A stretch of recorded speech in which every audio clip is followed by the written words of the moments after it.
So I'm in computer science. I'm a third year student, and I really feel like AI kind of robbed me. Um, it allowed me to, you know, bypass a lot of the struggles that I was supposed to go through. It allowed me to skip getting help from my TAs, from my peers, from my professor, and it kind of gave me this confidence that I felt like I knew how to do things that I actually didn't know how to do. And AI has just permeated so many facets of our day-to-day life. I just want to kind of talk about, from my perspective, what I think is going to happen in the next 10 years or so. Um, I think it's fair to say that conditions right now in the world, all across the world, across multiple perspectives, right? Economic, political, cultural, I would say, really anything. It's looking rough, right? Right now, it's looking rough, and it's only going to get worse in the short term. No matter what anyone else tells you, I would not be surprised if this summer gets pretty gnarly. Okay. Especially with the World Cup happening. I don't know what's going to happen with that, but I wouldn't be surprised if there are some incidents at that World Cup to perpetuate wars and change how people feel about certain positions that they may have. But that's a whole nother thing. I'm not really going to talk about that or go into that. I'm also not qualified to talk on that. I don't do any research on it. So maybe I'm just pulling things out of my, whatever. But anyways, coming back to the topic of the video, which is what I think AI is going to do or look like in the next 10 years or what it's going to do to our society. I'm going to focus in on one major aspect of our life, which is social media use.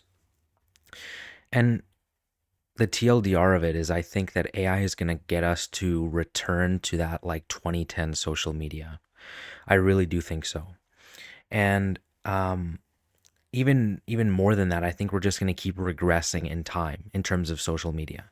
I think social media is going to continue to regress, right? So if we take a look at the history of social media and we kind of trace it back to like the late 2000s, so like around 2006 2007, when the first couple social medias were coming out. I mean, I'm sure there were some before that, but when they were first really getting mainstream and popular, it was very innocent.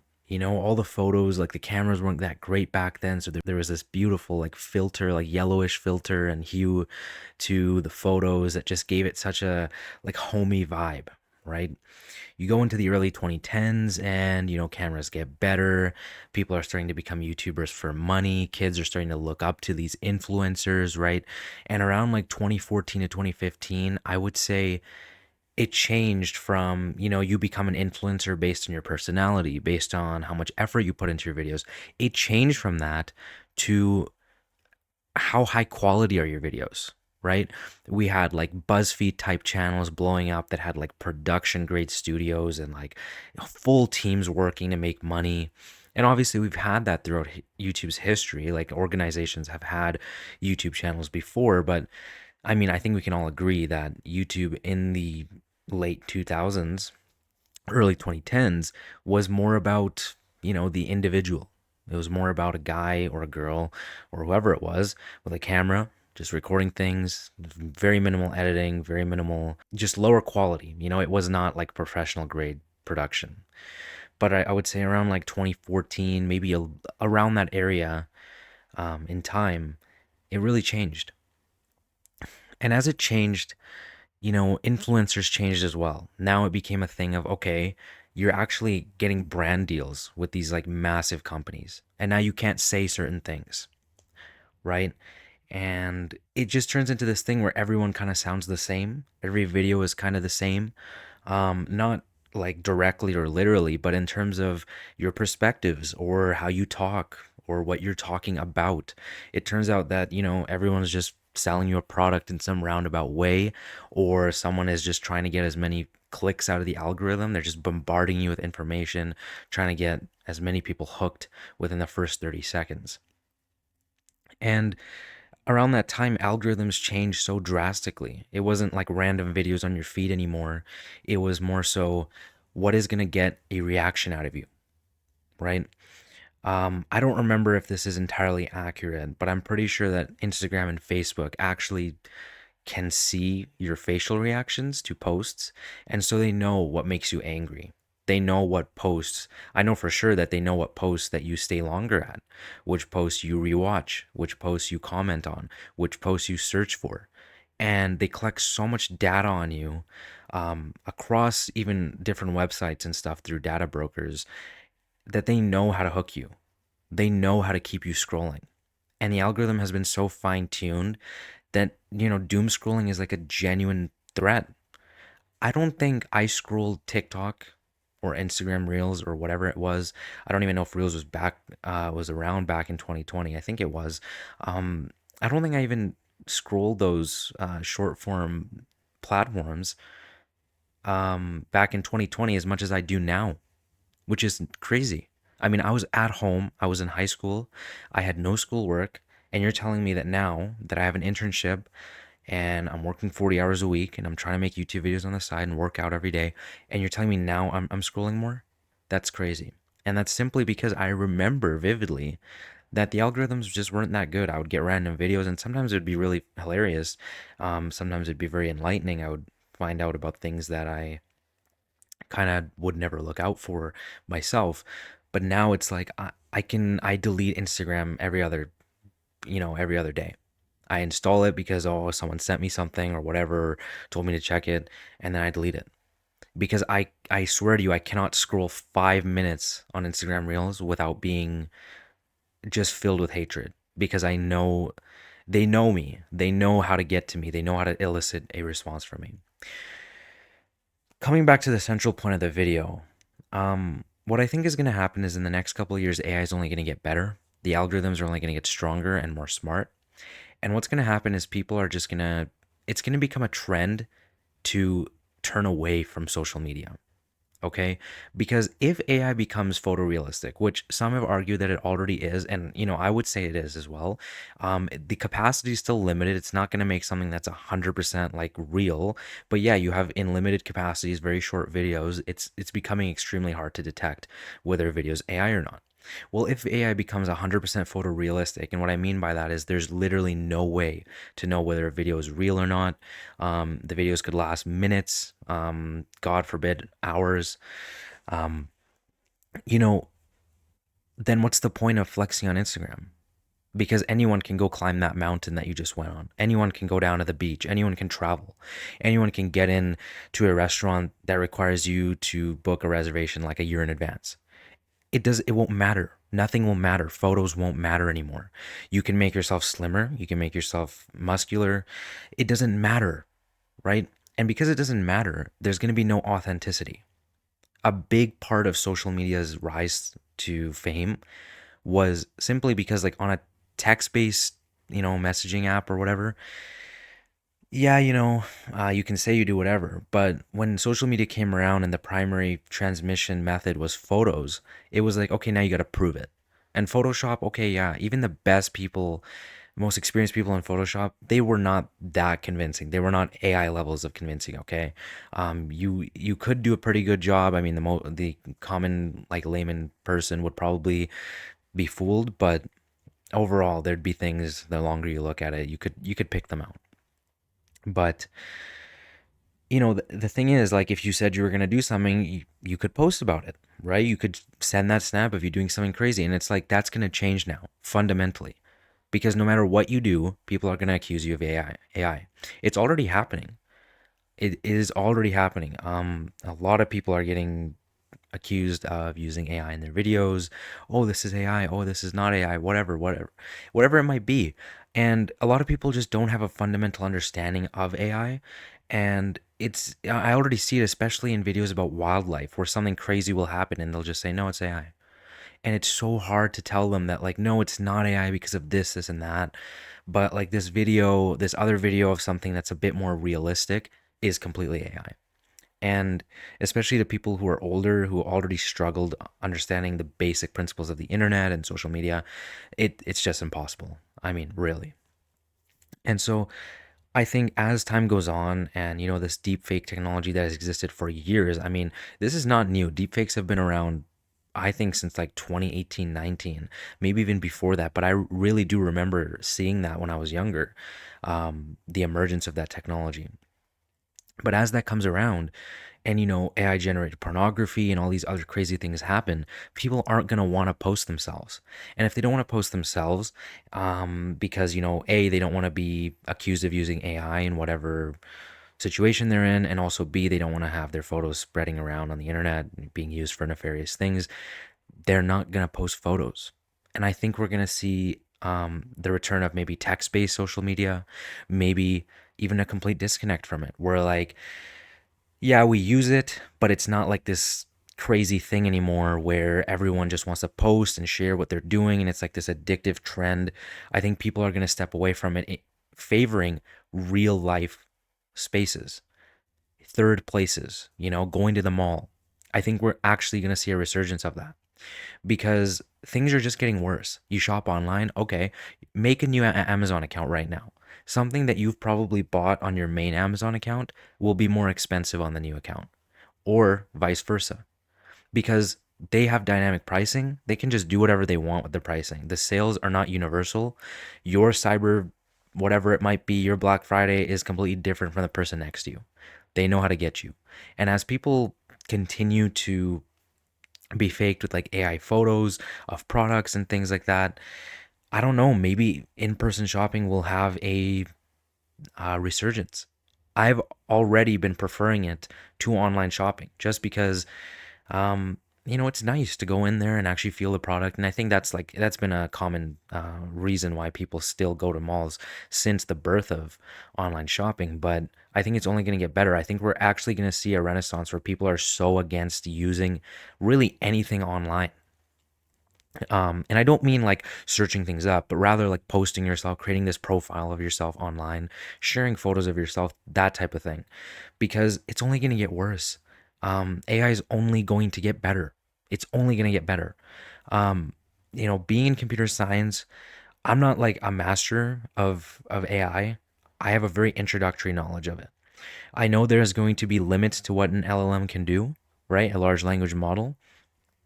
And I know that it's not actual artificial intelligence, right? It is not able to think for itself. It is just kind of hallucinating the best, most likely answer based on its training. Although it goes a bit more complex than that and is getting better every day.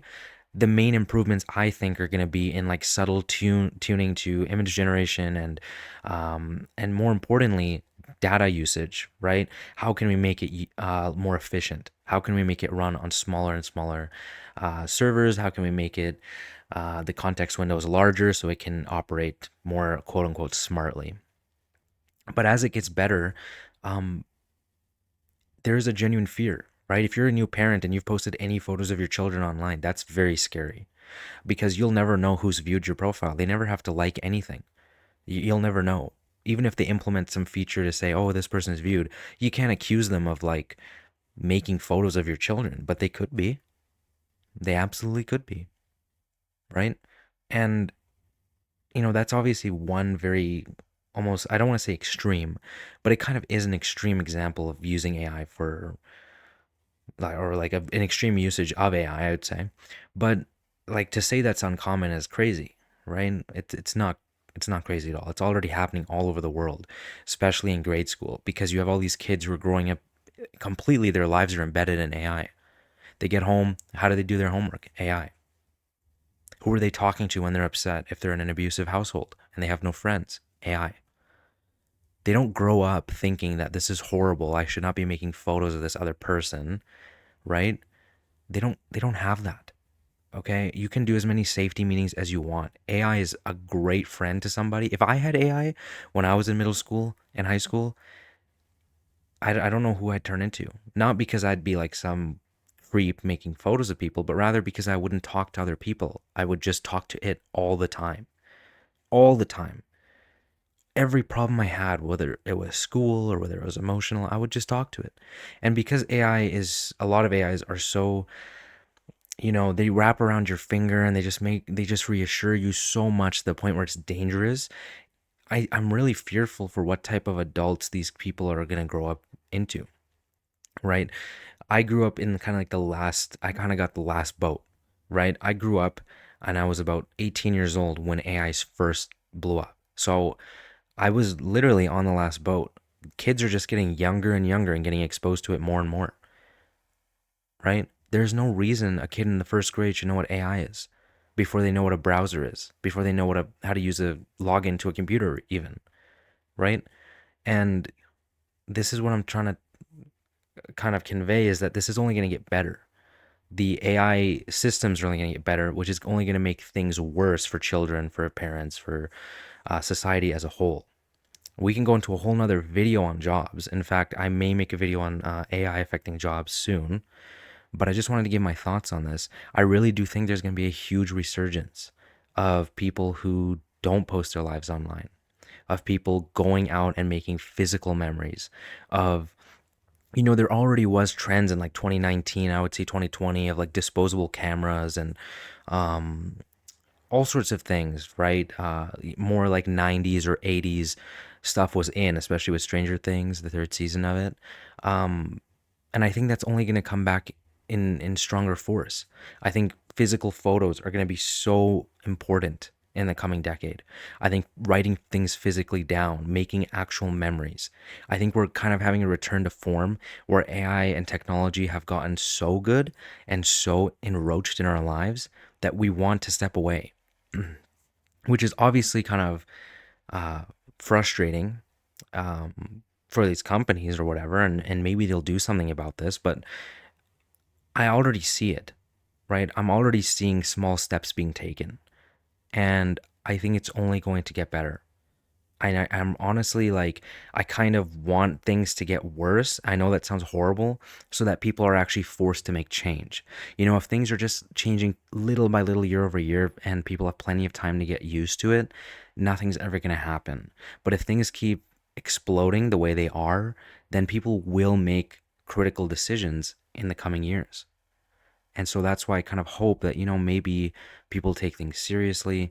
Maybe people start realizing that it's not looking good, right? It's not only is it damaging to our children's development, it's damaging to your personal development, right? I've already had challenges in holding my focus over a book, right? I'll read a couple pages, I'll genuinely be interested, but even when I'm scrolling, I scroll from one app and go to the next one. So how could a book ever stand a chance at competing for my attention? Ever. There's just not a chance. Not a chance in the world, right? And that disappoints me. When I was a kid, I loved reading. I loved being completely enveloped in a new world, right? And just constantly thinking in my mind what these characters look like, what they're doing, how they're feeling. I can't do that anymore. I read a book. What do? I finish it. There was no emotional connection there. I read it to be performative. I read it to say, hey, I've read that book too. I read it to say, oh, what message can I pull out to be more effective in XYZ part of my life? And that's the problem, is that when you read something, when you do something to get a benefit, sometimes for certain things, you'll fail to realize that the benefit was the process. The benefit was only able to be reached through the process. Like, the real, whatever it's called, the real best part of the destination or whatever is the journey we had along the way or whatever however it's said. Basically what I'm trying to say is life has just become this competition where we're trying to pull every single possible metric we can in order to get better. And it's come to the point where you read to be performative. You read and you can hardly actually understand what you're reading. You're just reading to get to the end of the book, right?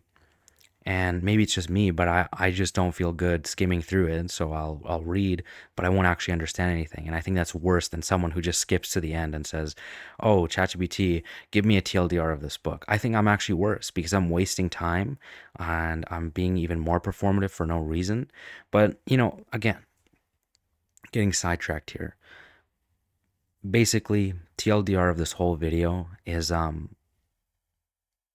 I think third spaces, malls, arcades, things like that are going to make a comeback. I think AI is going to get good to the point where it won't matter what you post. It doesn't matter that you climbed K2. So your next door neighbor climbed K2, okay? Because look at his Instagram. He has photos, he has videos. Photos and videos not being authentic anymore is going to cause a fundamental shift in our social medias. The reason we went from text to photos, on text base, you can kind of say whatever you want. On photo base, you kind of have to prove that. You show who you are, you show what you like doing. That doesn't mean that text based platforms are worse, but it does mean that there was a shift. And obviously, the biggest ones in the world, the biggest social media platforms, are primarily photo sharing platforms, right? And I think we'll have another shift. What that shift will be, I don't know. Maybe it'll be a hybrid of text and photos. Maybe it'll be a, I don't even know. I can't really think of it, but I think we're gonna enter a new kind of renaissance of social media platforms. And yeah, I mean, it's only a matter of time before those are destroyed as well. But maybe as well, moving past social media platforms completely, we might actually disconnect, and maybe it'll become a trend to unplug, to step away from social media, from technology, and to go out and have physical, actual memories with real people, with disposable cameras, with real photographs, with real souvenirs, rather than comments and likes and photos taken together, right? Maybe we'll transition from a society where you travel somewhere to take a photo, you climb a mountain to take a photo, to show other people that, hey, this is what I do. Maybe we'll transition from that to climbing a mountain to be someone who climbs a mountain, right? To see the whole world rather than for the world to see you. But that was kind of my 20 minutes worth of thoughts. If you made it to the end and you've watched this video, I'm sorry for my voice shaking. I recommend you watch some of my earlier videos. I kind of went over the fact that, I'm trying to make videos every day, and part of that is I'm stepping out of my comfort zone. I'm not reading a script, I'm just going off the top of my head. And because I'm doing that, my voice is going to tremble. I don't have my mic set up perfectly. I don't know exactly how to sit. I think that's a big part of it. And yeah, if you were expecting a learning C++ episode today, don't worry. I think that should come out tomorrow. Yeah, I definitely want to do that every day. Even if I don't upload it every day, I definitely want to continue doing it every day just so I get practice. But yeah, thank you for watching this video anyways. And let me know your thoughts. Let me know what you think about my kind of thought process on AI and the future of how we will stay connected. Thank you.